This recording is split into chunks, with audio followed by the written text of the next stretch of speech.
I'm home from school, and I need a nap. Lord, these 4-year-olds at school is something. What is it about the 4-year-olds? I mean, when we were growing up, I wasn't no better than no other child, but the majority of people that I remember didn't do this. But I'm finding that more kids than not that age, eating boogers. I had one or two, but it seemed like everybody, 80% of them not eating. And it's a lifestyle. And so tickle me is recently, where they took pictures, and our classroom was right across from the gym. And so the picture taker was in the gym, and it's about 20 of them. And so we went over there, and they took their little pictures. And I was substituting.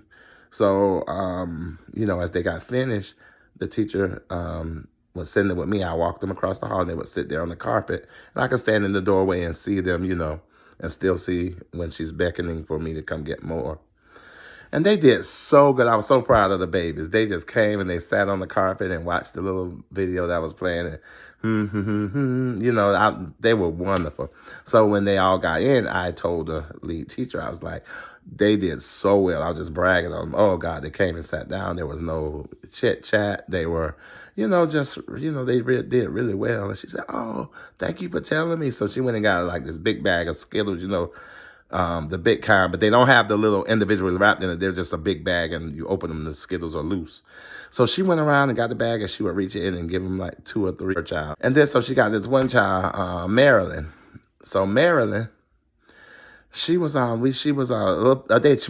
parents always dressed her so nice and cute coming. She always had on something just sharp. She was a sharp little girl. And so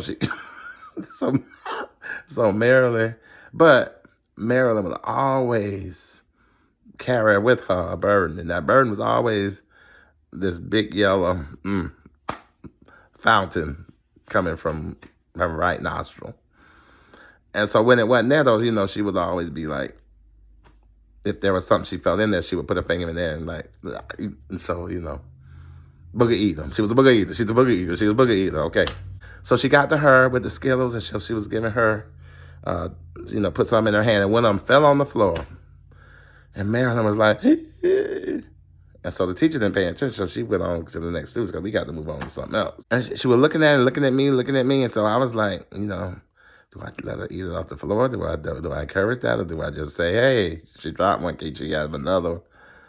So she's looking at me like, what I'm going to do, and I'm looking at her like, what you want to do? So